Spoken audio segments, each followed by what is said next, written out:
It's Tuesday, the 29th of October, 2024. Welcome to the Fast 5 Business News by Fear and Greed, where we give you the top 5 business stories you need to know in just 5 minutes. I'm Michael Thompson, and good morning, Sean Aylmer. Good morning, Michael.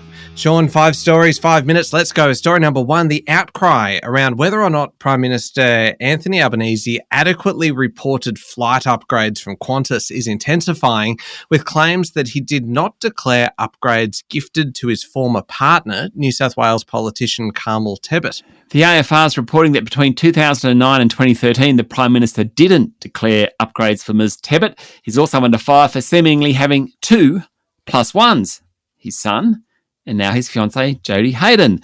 They've both seemingly been his plus 1 at different times, giving them access into the Chairman's Lounge, which is a very exclusive club at Qantas. In a book to be launched this week, former AFR columnist Joe Aston claims the Prime Minister liaised directly with Qantas's former CEO, Alan Joyce, about travel upgrades. The book says the Prime Minister received at least 22 flight upgrades worth tens of thousands of dollars. Opposition is carefully attacking on this one. Opposition leader Peter Dutton said he never contacted Alan Joyce about upgrades, but he did say he'd received about 15 complimentary upgrades since joining Parliament about 23 years ago. One of those people in glass houses don't like throwing stones too hard. Sean, do we really care about this? Really? I don't like the idea of the Prime Minister ringing the head of Qantas and asking for an upgrade, if that's what's happened. And is it right for this to happen when he was Transport Minister? I think it just smells bad. The big picture in this is the Prime Minister's judgment. Remember a few weeks back, it was, he didn't announce it, but it was found out that he and Jodie Hayden, his partner, bought a $4.3 million beach house on the central coast of New South Wales amid the housing crisis. It's just a bad look. Indeed it is. All right, on to story number 2. Western Australia is the country's top state, at least in terms of the economy, while New South Wales, Sean, is last. It's the last state, the second last of the states and territories. Northern Territory is actually worse off, according to the ComSec's State of the States report. The good news, Western Australia is first, then South Australia, Queensland, Victoria, Tasmania, the ACT, and New South Wales and the Northern Territory. Rankings are based on a bunch of economic indicators, things like growth, retail spending, equipment investment, unemployment work, population growth, housing finance. Put them all together, they come up with a list. Western Australia is winning in retail spending, relative unemployment and relative population growth. New South Wales is considered rate sensitive due to house prices. That drags it down. In Victoria, building activity and negative real wage growth is weighing that state down.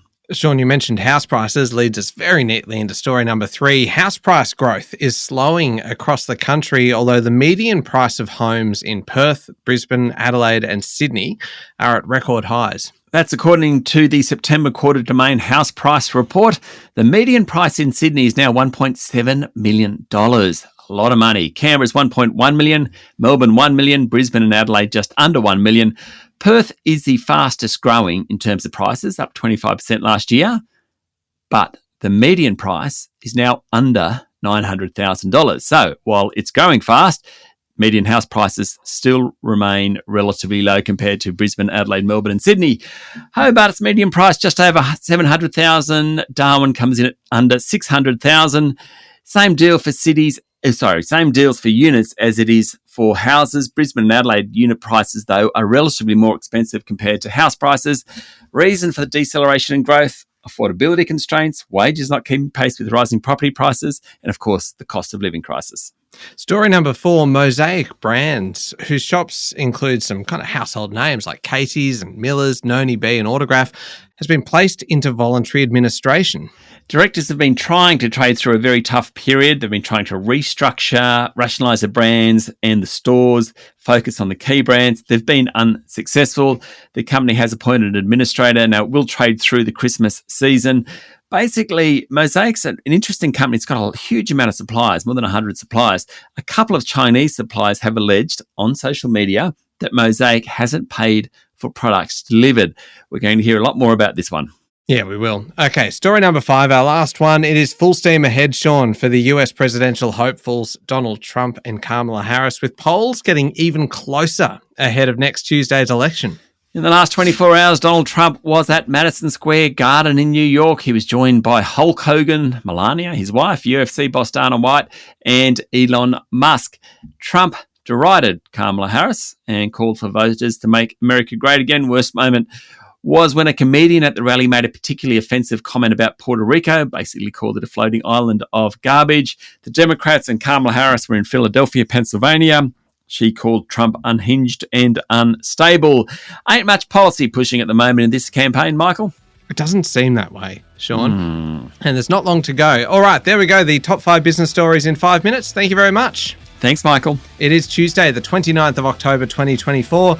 Remember to hit follow on the podcast. And if 5 minutes isn't enough, you can find our longer daily show called Fear and Greed, wherever you listen to podcasts. I'm Michael Thompson, and that was the Fast 5 Business News by Fear and Greed. Have a great day.